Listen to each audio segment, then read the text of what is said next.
এই যে চলমান যে বিশ্বকাপ এবং এই বিশ্বকাপে মানুষের বিভিন্ন প্লেয়ারের প্রতি যে ভালোবাসা, এটা নিয়ে চিন্তা করতেছিলাম, যেহেতু এটা নিয়ে ইদানিং অনেক আলোচনা সমালোচনা হচ্ছে। এটার উপর 3-4টা আয়াত সূরা বাকারা থেকে আপনাদের সামনে একটু পড়ে শোনা এবং পড়ে শুনে বক্তব্য শেষ করব। যে অনেকে এরকমও লিখেছে যে সে যদি মেসির সাথে জাহান্নামে থাকা লাগে তবুও সে খুশি। নাউজুবিল্লাহি মিন যালিক। তো আল্লাহ সুবহানাহু ওয়া তাআলা কি বলছেন কোরআন মাজিদে, ওয়া মিনান নাসি মান ইয়াত্তাখিযু মিন দুনিল্লাহ। মানুষের মধ্যে এমনও মানুষ আছে যারা আল্লাহ ব্যতীত অন্য কাউকে এত বেশি ভালোবাসে যতটা আসলে আল্লাহকে ভালোবাসা উচিত। সূরা বাকারা 164 থেকে 167 নম্বর আয়াত হুবহু অনুবাদ করব। যে মানুষের মধ্যে এমনও মানুষ আছে যারা আল্লাহ ব্যতীত অন্য কাউকে এত ভালোবাসে কাহুব্বিল্লাহ, যেটা আসলে আল্লাহকে ভালোবাসা উচিত। ওয়াল্লাযীনা আমানু আশাদ্দু হুব্বান লিল্লাহ, আর যারা ঈমান আনয়ন করেছে তারা সবচেয়ে বেশি ভালোবাসে রব্বুল আলামিনকে, আল্লাহকে। ওয়ালাউ ইয়ারাল্লাযীনা যালামু ইয ইয়ারাউনাল আযাবা আন্নাল কুওয়াতা লিল্লাহি জামিআ, যেই দিন আল্লাহর আযাব নেমে আসবে পৃথিবীতে অথবা কিয়ামতের মাঠে, সেই দিন এই সমস্ত জালেম পাপাচারী পাপিষ্ঠরা দেখতে পাবে যে আন্নাল কুওয়াতা লিল্লাহি জামিআ, সব ক্ষমতার মালিক আল্লাহ। যেই দিন এটা তাদের সামনে পরিষ্কার এবং স্পষ্ট হয়ে যাবে যে সকল ক্ষমতার মালিক আল্লাহ। ওয়ান্নাল্লাহা শাদীদুল আযাব, আর আল্লাহ যদি শাস্তি দিতে চান খুবই ভয়ঙ্কর শাস্তি দিতে পারেন। সেই দিন কী হবে জানো?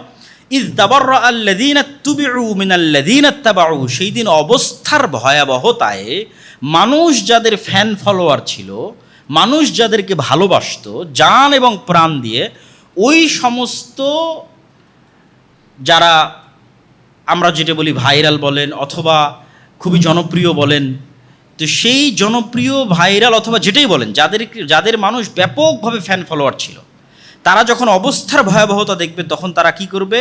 এদের থেকে নিজেদের সম্পর্ককে ছিন্ন করে নেবে। আমি তো জানি না এই কে। যখন অবস্থার ভয়াবহতা এতটা হবে, সেই দিন তাদের অনুসারীদের থেকে সম্পর্ক ছিন্ন করে নেবে। তা আমি যদি বাস্তব উদাহরণ বলি, মিসি বলবো আমি তো জানি না এই কে, যে বলছে যে আমি জাহান্নামেও থাকতে চাই। আল্লাহ বলছেন ইয তাবাররা আল্লাযীনা তুবিউ মিনাল্লাযীনা ইত্তাবাউ, যাদের ফ্যান ফলোয়ার, ওরা ওদের ফ্যান ফলোয়ার থেকে সম্পর্ক ছিন্ন করে নেবে অবস্থার ভয়াবহতায়। ওরা আউল আযাব, আযাব দেখে এত হতবিহব্বল হয়ে যাবে যে তাকাত্তাআতিল আসবাব, দুনিয়ার সকল উপায় এবং মাধ্যম ওই দিন ছিন্ন হয়ে যাবে। ওয়া ক্বালা আল্লাযীনা ইত্তাবাউ, ওই দিন যখন ওরা বলবে যে আমি তো চিনি নাই কে,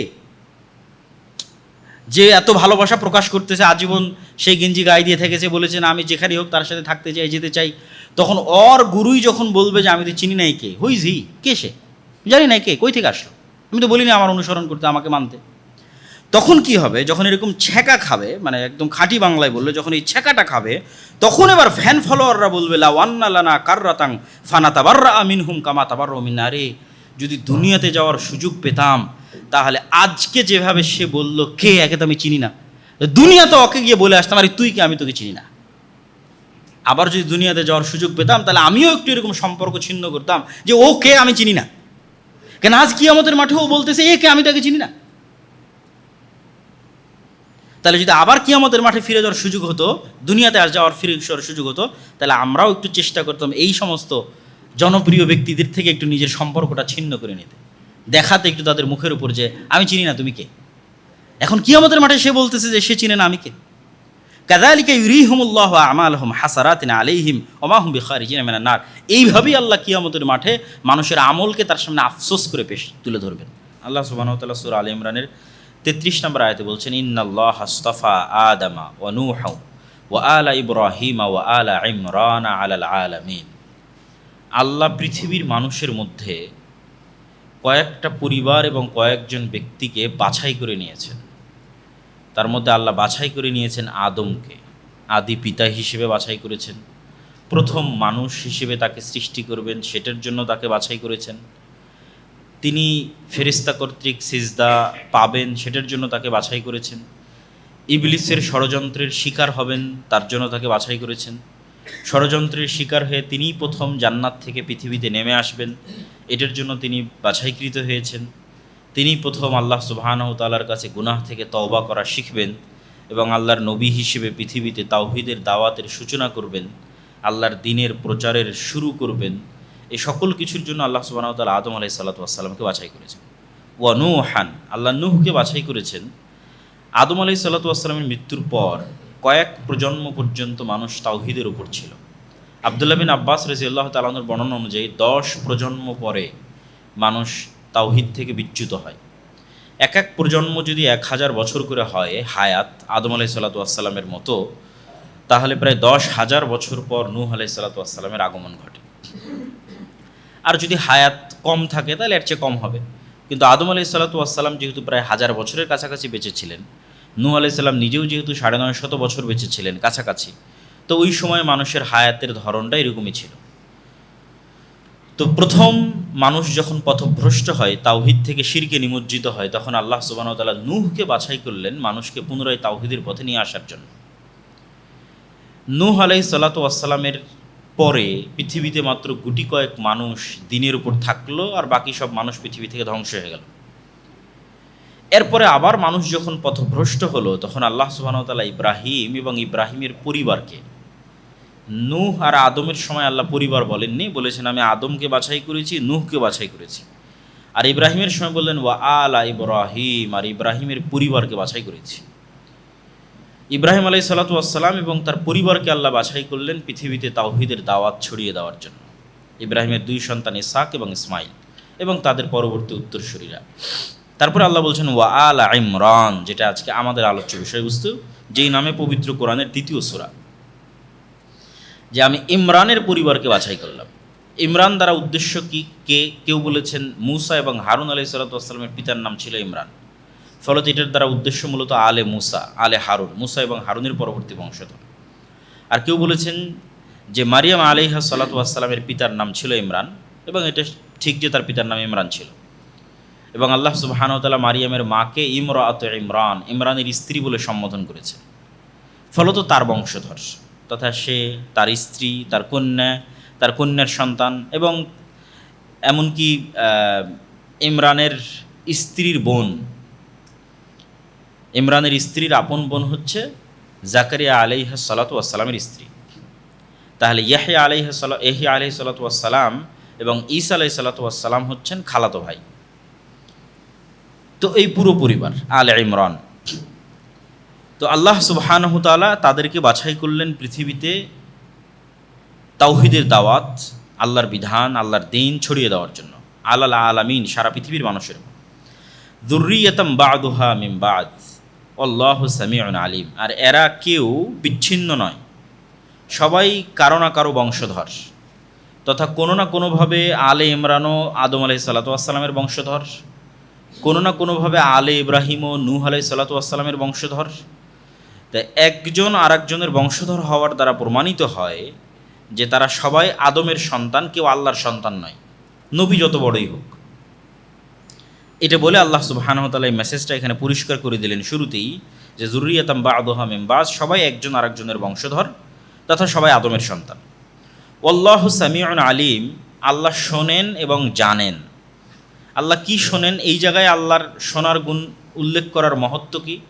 এখানে আল্লাহর শোনার গুণ উল্লেখ করার মহত্ব হচ্ছে আল্লাহ মানুষের দোয়া শোনেন, এবং এখনই আল্লাহ ধারাবাহিক কয়েকটা দোয়ার কথা উল্লেখ করবেন যেগুলো তিনি শুনেছেন, এখনই উল্লেখ করবে কোরআনে। তাহলে আল্লাহ দোয়া শোনেন, সামিউদ দোয়া, মানুষের দোয়া শোনেন।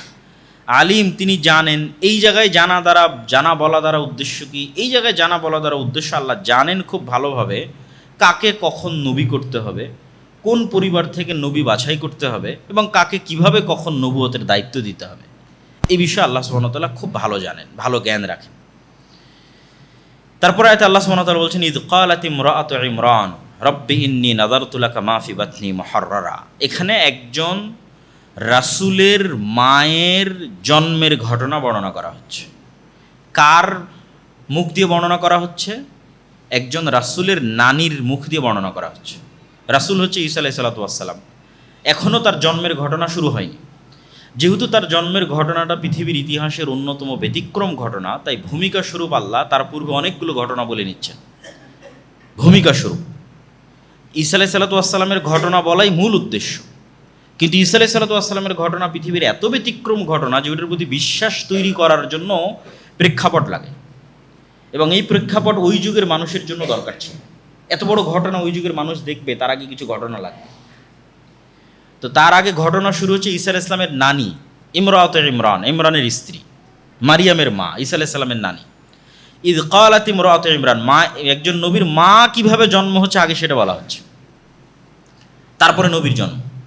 ইদ ক্বালাত ইমরাতু ইমরান রব্বি ইন্নী নাযারতু লাকা মা ফি বাতনি মুহাররারা, যখন ইমরানের স্ত্রী তথা ঈসা আলাইহিস সালামের নানি মারিয়ামের মা বললেন, হে আল্লাহ, আমার পেটে যা আছে তা তোমার রাস্তায় মুহাররার করে দিলাম। মুহাররার মানে দুনিয়াবী সকল কাজ থেকে মুক্ত করে শুধু তোমার এবং তোমার দ্বীনের কাজ করবে, এই জন্য ওয়াকফ করে দিলাম। যেমন মানুষ নিজের সম্পত্তি আল্লাহর রাস্তায় ওয়াকফ করে দেয়, ঠিক নিজের সন্তানকে আল্লাহর রাস্তায় ওয়াকফ করে দিল। মুহাররার স্বাধীন করে দিলাম। কি থেকে স্বাধীন করে দিলাম? আমার নিজের কাজ থেকে, দুনিয়ার কাজ থেকে, সব কাজ থেকে। বড় হয়ে আমাকে দেখতে হবে, আমাকে খাওয়াতে হবে, রুজি রুটি ইনকাম করতে হবে, এগুলো না। দুনিয়াবী সকল কিছু থেকে মুক্ত করে দিলাম তোমার রাস্তার জন্য। ফাতাকাব্বাল মিন্নি, অতএব আপনি আমার এই যে আমার সন্তানকে যে আমার পেটে এসেছে আপনার রাস্তার জন্য ওয়াকফ করে দিলাম, এই ওয়াকফ করাটাকে আপনি কবুল করেন। তো শুধু আল্লাহ সুবহানাহু ওয়া তাআলার কাছে চাইলেই এবং আল্লাহর রাস্তায় ওয়াকফ করে দিলেই বা কোনো নিয়ত করলেই ক্ষান্ত হয়ে যাওয়া উচিত নয়, বরং ওইটা যেন আল্লাহ কবুল করে তার জন্য দোয়াও করা উচিত, যেমন উনি করতেছেন। উনি তো এই পর্যন্ত বলেই থামতে পারেন যে আল্লাহ, আমার পেটের সন্তান তোমার রাস্তা দিয়ে দিলাম। তারপরে বাক্য কি? ফাতাকাব্বাল মিন্নি, আপনি আমার থেকে এটা কবুল করেন। কেন আল্লাহ সুবহানাহু ওয়া তাআলা কবুল না করলে তার এই মানত কোনো কাজে আসবে না। তিনি যে উদ্দেশ্যে মানত করতেছেন কবুল হওয়া লাগবে। ইন্নাকা আনতাস সামিউল আলিম, আবারও একই কথা যে আপনি জানেন এবং আপনি শোনেন। তো কি শোনেন? ওই যে বললাম আল্লাহ দোয়া শোনেন, তো দোয়া কয়েকটা আসবে যে আল্লাহ শুনতেছেন, তার মধ্যে এটা একটা। ঈসা আলাইহিস সালাতু ওয়াস সালামের নানি দোয়া করতেছে, এটা আল্লাহ শুনতেছেন, সেটা একটা। আলিম, আর আপনি সব কিছু জানেন যে আমি কোন নিয়াতে, সঠিক নিয়াতে করছি না লোক দেখানোর নিয়াতে করতেছি, সব জানেন আপনি। তো যেহেতু আমার অন্তরের অবস্থা আপনি জানেন, অতএব আমার এই মানতকে আপনি কবুল করেন। এখানে আরও একটা জিনিস শুরুতেই বলে রাখি যে আল্লাহ সুবহানাহু ওয়া তাআলা একজন নবীর জন্মের ঘটনা পবিত্র কোরআনে বর্ণনা করছেন। তার নানির থেকে শুরু করেছেন, তারপরে তার মায়ের জন্ম হবে, মায়ের জন্মের ঘটনা বলবেন, তারপরে তার জন্মের ঘটনা বলবেন। তো এগুলো একটাও কিন্তু সরাসরি কোনো কিতাবের ওহী নয়, কেন এগুলো তো মানুষের জীবনের ঘটনা। এটা তাওরাত নয়, এটা ইনজিল নয়। তাওরাত এবং ইনজিল কি? যেখানে নামাজের কথা থাকবে, কালামের কথা থাকবে, দোয়া দরুদ শিখানো থাকবে। এটা তো একটা মানুষের জীবনে যে ঘটনা ঘটতেছে সেটা, এটা মানুষ কীভাবে জন্ম নিচ্ছে তার ঘটনা। তো একটা মানুষের জন্মের ঘটনাই মূলত তার হাদিস বা তার সিরাত, তার ইতিহাস। তাহলে যেখানে আল্লাহ সুবহানাহু ওয়া তাআলা পবিত্র কোরআনে আয়াত নির্ধারণ করছেন বিভিন্ন জনের জন্মের ঘটনা বর্ণনা করতে, এখান থেকে আমাদের শিক্ষা নেওয়া উচিত যে আল্লাহ সুবহানাহু ওয়া তাআলা কোরআনের আয়াতের অংশ করেছেন অতীতের নবীদের হাদিসকে, অতীতের নবীদের ইতিহাসকে। তাহলে আমার নবীর ইতিহাস যদি আমি না জানি, আমার নবীর পরে যদি আর কোনো নবী আসতো, তাহলে আমার নবীর হাদিস ওই কিতাবের অংশ হতো। কিন্তু আমার নবীর পরে তো আর কোনো নবী আসবে না, ফলত পরবর্তী কোনো কিতাবের অংশ হওয়ার সুযোগ পায়নি। কে সুযোগ পায়নি পরবর্তী কিতাবের অংশ হওয়ার? সহিহ বুখারী সুযোগ পায়নি, সহিহ মুসলিম সুযোগ পায়নি। মানে বুখারী এবং মুসলিমে যে হাদিস আছে, এই হাদিসগুলো পরবর্তীতে কোনো আসমানি কিতাব আসলে সেই আসমানি কিতাবগুলোর আয়াত হতো।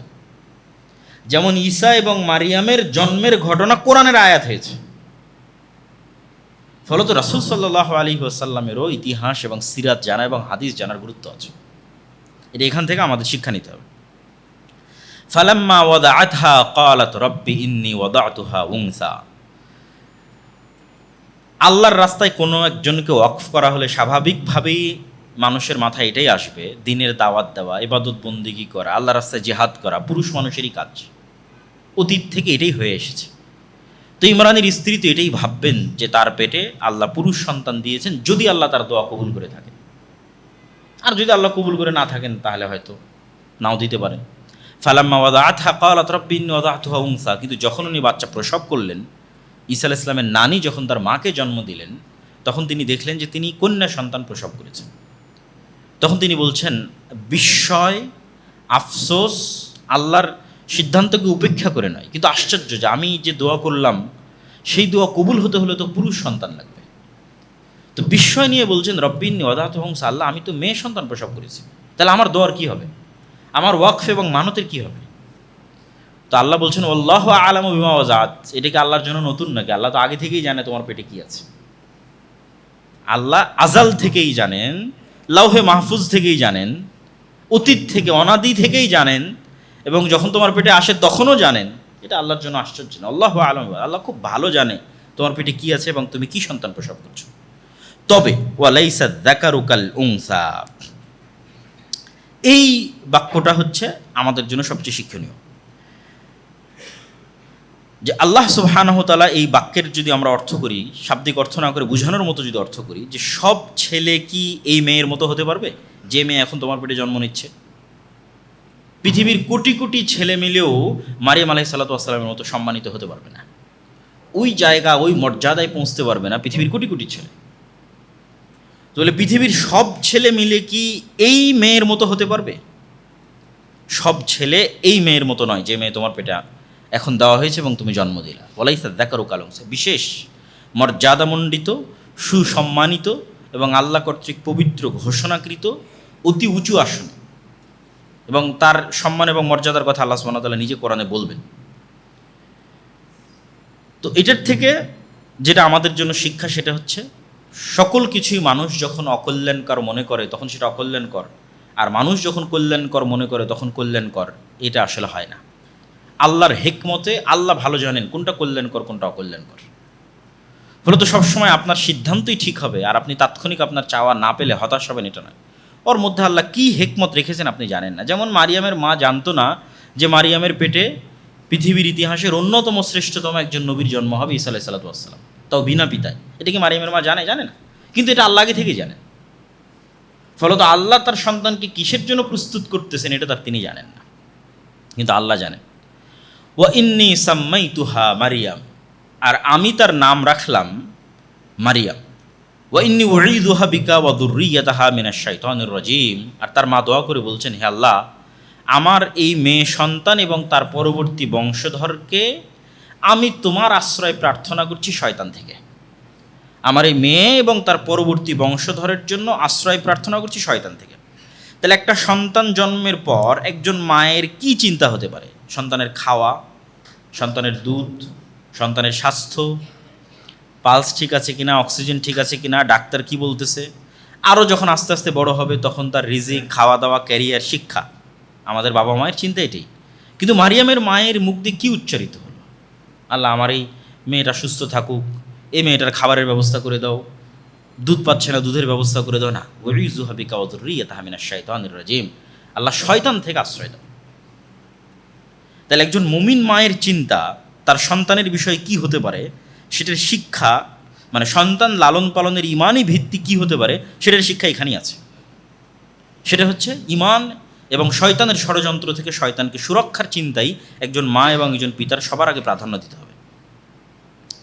এবং আল্লাহ সুবহানাহু ওয়া তাআলা এই দোয়া কবুল করো তো মারিয়াম এবং তার সন্তানকে এমনভাবে শয়তানের স্পর্শ থেকে হেফাজত করেছেন যে যেই স্পর্শ প্রত্যেক আদম সন্তানের জন্য লাজেম ছিল সেটা থেকে হেফাজত করেছেন। সেটা যে জন্মের পরে প্রত্যেক আদম সন্তান শয়তানের স্পর্শে আসে, এটা রাসূল সাল্লাল্লাহু আলাইহি ওয়াসাল্লামের সহিহ হাদিস। এবং শয়তানের স্পর্শেই সে জন্মের পরে কেঁদে ওঠে। কিন্তু শুধু দুইজনকে শয়তানে স্পর্শ করার সুযোগ পায়নি এই দোয়ার কারণে। সেই দুইজন হচ্ছে মারিয়াম এবং মারিয়ামের সন্তান ঈসা আলাইহিস সালাতু ওয়াস সালাম। তাদেরকে বিশেষভাবে আলাদা করা হয়েছে শয়তানের সংস্পর্শ থেকে এই দোয়ার কারণে। ফাতাকাব্বালাহা রাব্বুহা বিকবুলিন হাসানিন ওয়া আম্বাতাহা নাবাতান হাসানা ওয়া কাফফালাহা জাকারিয়া। আল্লাহ ইমরানের স্ত্রীর যে মানত, এই মানতকে আল্লাহ কবুল করেছেন। ওই যে কবুল করাটা কবুল করেছেন। ওয়া আম্বাতাহা নাবাতান হাসানা, আর যেভাবে একটা গাছকে পরিচর্যা করে বড় করা হয়, আম্বাতা নাবাত মানে গাছ রোপণ করে বড় করা, যেভাবে একটা গাছকে পরিচর্যা করে বড় করা হয়, আল্লাহ ওইভাবে মারিয়ামের পরিচর্যা করতো তাকে বড় করলেন। ওয়া আম্বাতাহা নাবাতান হাসানা, এবং আল্লাহর হিকমত এবং আল্লাহর পরিকল্পনা অনুযায়ী। ওয়া কাফফালাহা জাকারিয়া, আর মারিয়ামের দায়িত্ব নিল তার খালু জাকারিয়া। এবং মারিয়াম আলাইহিস সালাতু ওয়াস সালামের দায়িত্ব তার খালু কিভাবে পেলেন তার বর্ণনা যেহেতু আল্লাহ নিজেই সামনে দিবেন, এই জন্য এখন আর এটা বলতেছি না। সামনে যখন আয়াত আসতেছে তখন এটা বলবো যে মারিয়াম আলাইহিস সালাতু ওয়াস সালামের খালু জাকারিয়ার দায়িত্ব কিভাবে পেলেন। তারপর আল্লাহ বলছেন, কুল্লামা দাখালা আলাইহা জাকারিয়াল মিহরাব ওয়াজাদা ইনদাহা রিজকা। যখনই মারিয়াম আলাইহিস সালাতু ওয়াস সালামের যে মেহরাব, ইবাদতের যে জায়গা, সেই ইবাদতের জায়গায় যখনই জাকারিয়া আলাইহিস সালাতু ওয়াস সালাম প্রবেশ করতেন, তখনই সেখানে তিনি ফলমূল খাদ্যদ্রব্য দেখতে পেতেন। ক্বালা ইয়া মারিয়াম, তিনি বললেন, মারিয়াম, আন্না লাকি হাযা, এগুলো কই থেকে আসে? ক্বালাত হুয়া মিন ইনদিল্লাহ, তিনি বললেন এগুলো আল্লাহর পক্ষ থেকে আসে ইন্নাল্লাহা ইয়ারযুকু মান ইয়াশা বিগাইরি হিসাব, আর আল্লাহ যাকে চান তাকে বেহিসাব রিজিক দান করতে পারেন। রিজিক মানে শুধু খাবার নয়, রিজিক মানে সম্মান, রিজিক মানে সন্তান, রিজিক মানে হায়াত, রিজিক মানে আয়ু, রিজিক মানে পদ পদবি মর্যাদা, রিজিক মানে শিক্ষা, রিজিক মানে জ্ঞান, সব রিজিক। রিজিক মানে স্ত্রী, সবই রিজিক। আল্লাহ যাকে ইচ্ছা তাকে বেহিসাব রিজিক দান করতে পারেন। তো এই দৃশ্য জাকারিয়া আলাইহিস সালাতু ওয়াস সালামের হৃদয়কে নাড়িয়ে দিল। জাকারিয়া আলাইহিস সালাম দেখলেন যে আল্লাহ নিয়মের বাইরেও কিছু করে থাকেন, হিসাবের বাইরেও রিজিক দিয়ে থাকেন, মানুষের চোখে অসম্ভব দরজাকেও আল্লাহ খুলে দিয়ে থাকেন।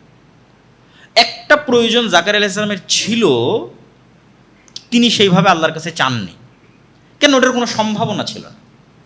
কিন্তু মারিয়ামের সাথে এই ঘটনা জাকারিয়া আলাইহিস সালামের চোখ খুলে দিল যে মারিয়ামকে যদি আল্লাহ সুবহানাহু ওয়া তাআলা দুনিয়ার নিয়মের বাইরে, দুনিয়ার লজিকের বাইরে, দুনিয়ার ফিজিক্সের বাইরে আল্লাহ সুবহানাহু ওয়া তাআলা এইভাবে খাবার পাঠাতে পারেন, তাহলে আমার যে একটা প্রয়োজন আছে ওটা তো আল্লাহ দিতে পারেন। ওটা যে অসম্ভব মনে হওয়াতে উনি চাননি এতদিন, এবার উনি চাইবেন সাথে সাথে। তখনই হুনালিকা দাআ জাকারিয়া রাব্বাহ, তিনি ওই মুহূর্তেই তার রবের কাছে এমন কিছু চাওয়ার ইচ্ছা করলেন যা বাহ্যিক দৃষ্টিতে দীর্ঘদিন তার কাছে অসম্ভব মনে হয়েছে, এই জন্য চাননি। কিন্তু মারিয়ামের এই ঘটনা দেখে তিনি চাইলেন, কি বললেন? রব্বি হাবলি মিন লাদুনকা যুররিয়াতান তাইয়্যিবাহ, হে আল্লাহ, মারিয়ামকে যদি আপনি অসময়ে খাবার দিতে পারেন তাহলে আমাকেও তো সন্তান দিতে পারেন। দীর্ঘদিন থেকে এটা আমার চাওয়া ছিল, কিন্তু চাওয়ার সাহস করিনি, কেন? অসম্ভব। কেন অসম্ভব? ওটা তিনি নিজেই ব্যাখ্যা করবেন। ইন্নাকা সামিউদ দুআ, আর আপনি তো দোয়া শুনেন। ইমরানের স্ত্রীর দোয়া শুনেছেন, মারিয়ামের মায়ের দোয়া শুনেছেন, আপনি দোয়া শুনেন। ওই যে আগেই বলে এসেছে সামিউন, আল্লাহ শুনেন। কি শুনেন? সামিউদ দোয়া, দোয়া শুনেন। আল্লাহ সর্বশ্রোতা, মানুষের দোয়া শুনেন।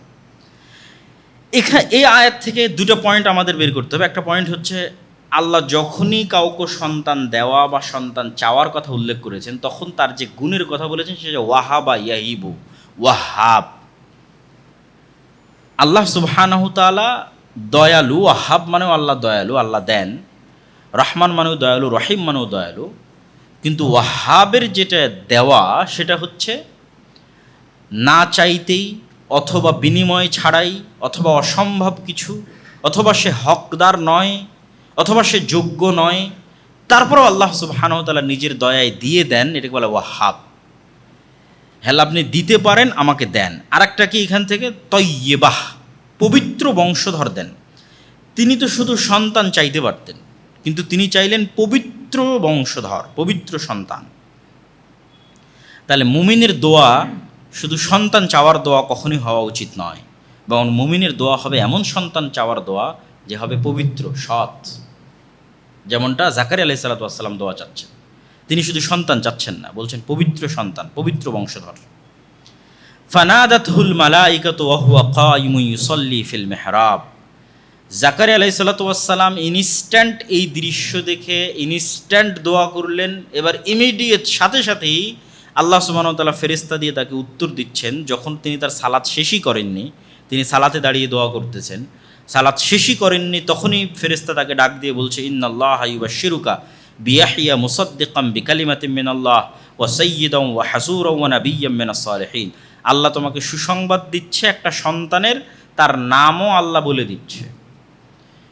এবং আমরা যখন সূরা মারিয়ামের অনুবাদ করব তখন এটার সাথে আরও কিছু তথ্য যুক্ত হবে। আল্লাহ সুবহানাহু তাআলা একটা সন্তানের সুসংবাদ দিচ্ছে, তার নামও বলে দিচ্ছে, তার নাম হবে ইয়াহিয়া।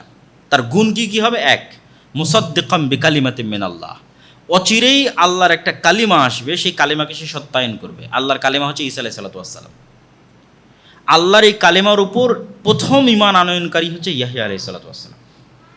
মানে মারিয়ামের পবিত্রতা এবং মারিয়ামের সন্তানের নবুয়তের উপর প্রথম ঈমান আনয়নকারী ইয়াহিয়া।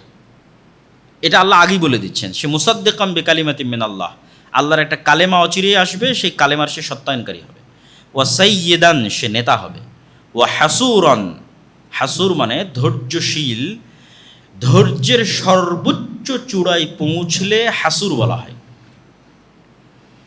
ধৈর্যের সর্বোচ্চ চূড়া কি হতে পারে? সেটা হচ্ছে হাসুর। এবং এত সর্বোচ্চ ধৈর্য যে বিভিন্ন ইতিহাস গ্রন্থে, তাফসির গ্রন্থে, বাইবেল, তাওরাত, বিভিন্ন সব জায়গায় বর্ণিত হয়েছে যে ইয়াহইয়া আলাইহিস সালাতু ওয়াস সালামের সর্বোচ্চ ধৈর্য ধারণের স্তরে তিনি যেটা পৌঁছেছিলেন তার একটা স্তর হচ্ছে মানুষের যৌন কামনার উপর ধৈর্য ধারণ। ফলত তার কখনো কোনো স্ত্রী গ্রহণ বা নারী সংস্পর্শ গ্রহণের কখনো প্রয়োজনই হয়নি। তিনি ধৈর্যের এত সর্বোচ্চ স্তরে পৌঁছে গেছিলেন। ওয়া নাবিয়্যাম মিনাস সালিহিন, তিনি সর্বোচ্চ স্তরের ধৈর্য ধারণকারী হবেন, নবী হবেন, সৎ কর্মশীল বান্দাদের অন্তর্ভুক্ত হবেন। এতগুলো গুণ আল্লাহ সুবহানাহু ওয়া তাআলা ইয়াহইয়ার জন্য বললেন। কোন ইয়াহইয়া? যে জাকারিয়া এখন মারিয়ামের খালু, যিনি এখন তার সন্তানের জন্য দোয়া করছেন, তার যে সন্তান হবে তার গুণ বলছেন। তা আল্লাহ সুবহানাহু ওয়া তাআলার এই ভবিষ্যৎবাণী শোনার পর জাকারিয়া আলাইহিস সালাতু ওয়াস সালাম বিশ্বাস করতেন যে আল্লাহ তাকে চাইলে সন্তান দিতে পারে, কিন্তু সত্যি সত্যি আল্লাহ তাকে সন্তান দিয়ে দিবেন এত বড় আশা উনি করেননি। আর এত দ্রুত আল্লাহ তার দোয়া কবুল করবেন, এটা যেন মেঘ না চাইতে বৃষ্টির মতো। তাই তিনি আনন্দের আতিশয্যে বিস্ময়ে আল্লাহকে বলছেন, রব্বি আন্না ইয়াকুনু লি গোলাম, অস্বীকার করে নয়, বিস্ময়ে যে আল্লাহ আমার কেমনে সন্তান হতে পারে। অকাদ বালাগানি আল কিবার, আমি তো বৃদ্ধ হয়ে গেছি। ওয়ামরাআতি আকির, আমার স্ত্রী বন্ধ্যা। সন্তান হওয়ার কোনো দুনিয়াবি লজিক নাই। পৃথিবীতে সন্তান প্রজননের যে নিয়ম, সেই নিয়মের মধ্যে আমার এবং আমার স্ত্রীর সাধ্য নাই। ক্বালা কাযালিকা আল্লাহু ইয়াফআলু মা ইয়াশা, আল্লাহ বললেন যে আল্লাহ এভাবেই যা ইচ্ছা তাই সৃষ্টি করতে পারেন। পৃথিবীতে সন্তান প্রজননের নিয়মও আল্লাহর সৃষ্টি। আর এই সন্তান প্রজননের নিয়মের বাইরেই আল্লাহ সবার আগে আদমকে সৃষ্টি করেছে। আর এই সন্তান প্রজননের নিয়মের বাইরেই আল্লাহ আদমের স্ত্রী হাওয়াকে সৃষ্টি করেছে। তাহলে আল্লাহর জন্য নিয়ম নয়, কেন নিয়ম তো আল্লাহই তৈরি করেছে। ওয়া কাযালিকা আল্লাহু ইয়াফআলু মা ইয়াশা। আর এই ঘটনাই পরবর্তীতে ঈসা আলাইহিস সালাতু ওয়াস সালামের অলৌকিক জন্মের উপর ঈমান আনার জন্য জাকারিয়া এবং ইয়াহইয়াকে সহযোগিতা করবে। আমি বললাম না যে এতগুলো ঘটনা বর্ণনা হচ্ছে একটা প্রেক্ষাপট তৈরি করার জন্য, কেননা সবচেয়ে ভয়ঙ্কর ঘটনা তো সামনে আসতেছে, সেটার প্রেক্ষাপট তৈরি হচ্ছে। প্রথম প্রেক্ষাপট হচ্ছে মারিয়ামের নিজেরই জন্ম। তারপরের প্রেক্ষাপট কি? মারিয়ামের কাছে অসময়ে খাদ্য আসতেছে। তারপরে প্রেক্ষাপট কি? জাকারিয়া দোয়া করলেন, সাথে সাথে দোয়া কবুল হয়ে গেল। জাকারিয়া নিজে বৃদ্ধ, তার স্ত্রী বন্ধ্যা, তারপরও তাদের সন্তান হবে। এগুলোর দ্বারা একটা প্রেক্ষাপট তৈরি হচ্ছে যেন এরা অন্তত ঈমান আনয়ন করতে পারে যখন ঈসা আলাইহিস সালামের জন্ম হবে। এবং যখন ঈসা আলাইহিস সালামের জন্ম হবে তখন এনারাই প্রথম ঈমান আনয়ন করবেন, জাকারিয়া এবং ইয়াহইয়া। কেন? অলরেডি তারা এক্সপ্লোর করেছে যে আল্লাহ পারে, তার নিজের জীবনে এক্সপ্লোর করেছে। ক্বালা রাব্বি ইজআললি আয়া, হে আল্লাহ এত বড় ব্যতিক্রম ঘটনা ঘটবে এর একটা নিদর্শন দেন। বিশ্বাস হচ্ছে না। কেমনে বিশ্বাস করবো যে কখন আমার স্ত্রী গর্ভধারণ হচ্ছে? ক্বালা আয়াতুকা আল্লা তুকাল্লিমান নাসা সালাসা, তোমার জন্য নিদর্শন হচ্ছে, চিহ্ন হচ্ছে, টানা 3 দিন তোমার মুখ বন্ধ থাকবে, কোনো কথাই মুখ দিয়ে বের হবে না। শুধু কি বের হবে? ওয়াজকুর রাব্বাকা কাসীরান ওয়াসাব্বিহ বিল আশিয়্যি ওয়াল ইবকার, শুধু সকাল সন্ধ্যায় তাসবিহ হবে আর সবসময় আল্লাহর জিকির হবে। 3 দিন পারলে আল্লাহর জিকির করো, না পারলে মুখে তালা দিয়ে রাখো। মুখে তালা থাকবে, মানুষের সাথে কোনো কথা হবে না, যদি মানুষের সাথে খুব জরুরি প্রয়োজন হয় ইশারায়, কিন্তু মুখ খোলা যাবে না। আর মুখ যদি খোলে তাহলে আস্তাগফিরুল্লাহ, আলহামদুলিল্লাহ, লা ইলাহা ইল্লাল্লাহ, লা ইলাহা ইল্লাল্লাহু ওয়াহদাহু লা শারীকা লাহু, লাহুল মুলকু ওয়া লাহুল হামদু ওয়া হুয়া আলা কুল্লি শাইইন কাদির, সুবহানাল্লাহি ওয়া বিহামদিহি সুবহানাল্লাহিল আযীম। এগুলো জিকির, আজকার, তাসবিহ, তাহলিল। তা মহান আল্লাহ সুবহানাহু ওয়া তাআলার এই নির্দেশ কি প্রমাণ করে? যে 3 দিন তিনি মানুষের সাথে যাবতীয় কথা বন্ধ রাখা, মাত্রাতিরিক্ত জিকির এবং সকাল সন্ধ্যা তাসবিহ পাঠের বরকতেই মহান আল্লাহ অসম্ভবকে সম্ভব করে দিবেন। আল্লাহু আকবার। আর এই 3 দিনের মধ্যেই তার স্ত্রী গর্ভবতী হবেন। মানুষ যদি জীবনে বড় কিছু অর্জন করতে চায় তাহলে অতিরিক্ত জিকির এবং সকাল সন্ধ্যার তাসবিহ পাঠের কোনো বিকল্প নাই। আল্লাহ জাকারিয়ার জন্য এত বড় অসম্ভবকে সম্ভব করে দিচ্ছেন, অপ্রয়োজনীয় কথা বন্ধ, জিকির, আজকার এবং সকাল সন্ধ্যার তাসবিহ। তো আপনার জীবনেরও অনেক অসম্ভব আল্লাহ সম্ভব করে দিতে পারে জিকির দিয়ে, অনেক অসম্ভবকে আল্লাহ সম্ভব করে দিতে পারে সকাল সন্ধ্যার তাসবিহ দিয়ে। এর চেয়ে শক্তিশালী এবং এর চেয়ে পাওয়ারফুল অন্তত বর্তমান পৃথিবীতে কিছু নাই সকাল সন্ধ্যার জিকিরের চাইতে। আর সর্বশ্রেষ্ঠ জিকির পবিত্র কোরআন। ওয়াইদ ক্বালাতিল মালাইকাতু ইয়া মারইয়াম ইন্নাল্লাহা আসতাফাকি ওয়া তাহহারাকি ওয়াসতাফাকি আলা নিসাইল আলামিন। এবার মূল ঘটনার প্রেক্ষাপট তৈরি করা সম্পূর্ণ। এবার আল্লাহ মারিয়ামকে বলছেন ফেরেশতাদের মাধ্যমে, হে মারিয়াম, ইন্নাল্লাহ আস্তাফাকি, আল্লাহ তোমাকে